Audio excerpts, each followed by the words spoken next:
તો મિત્રો આજે આપણે ફોનપે નવું એકાઉન્ટ બનાવશું, બરાબર.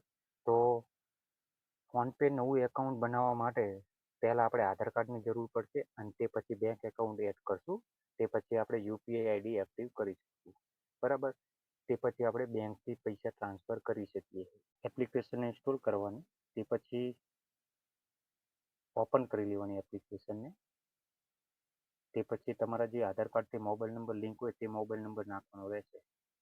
ચાલો, મોબાઈલ નંબર નાખી અને પ્રોસીડ ઉપર ક્લિક કરશું. તે પછી ઓટીપી આવશે, એ ઓટીપી ફોનપે લઈ લેશે ઓટીપી.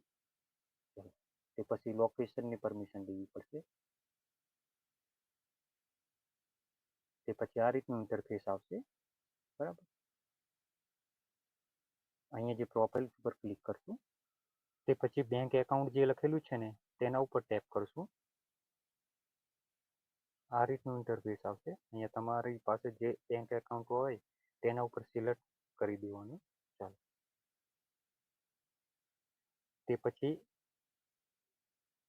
તો અહીંયા નીચે જો આધાર કાર્ડ નંબર લખેલો હોય, તમે અહીંથી આધાર કાર્ડથી પણ યુપીઆઈ એક્ટિવ કરી શકો. બે ઓપ્શન આપેલા છે.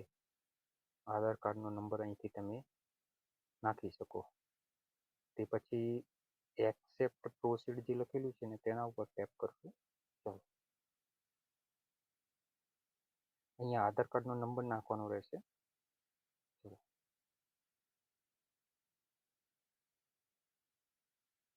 આધાર કાર્ડનો નંબર નાખ્યા પછી પ્રોસીડ ઉપર ક્લિક કરશું. યુપીઆઈ પિન બનાવવા માટેનું કહે છે. ચલો, બનાવી. જેવો મિત્રો આપણે આધાર કાર્ડથી નાખ્યું, અહીંથી લિંક કર્યું, તેવો જ આપણું બેંક એકાઉન્ટ થઈ ગયું ચાલુ. તમે આધાર કાર્ડથી પણ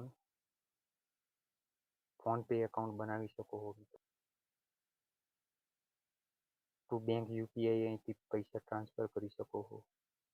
તેના ઉપર ક્લિક કરશું. ચલો, અહીંયા તમારે જે મિત્રો હોય તેનો નંબર નાખી દેવાનો. અહીંથી આપણે ₹1 સેન્ડ કરી દઈએ તાકી આપણને ખબર પડે કે યુપીઆઈ આઈડી એક્ટિવ થઈ છે. ચાલો જુઓ મિત્રો, ₹1 સક્સેસફુલ રીતે સેન્ડ થઈ ગયું છે. તો આ રીતનું તમે એકાઉન્ટ બનાવશો ને સ્ટેપ બાય સ્ટેપ, તો ફોનપેનું એકાઉન્ટ બની જશે, બરાબર. તો મિત્રો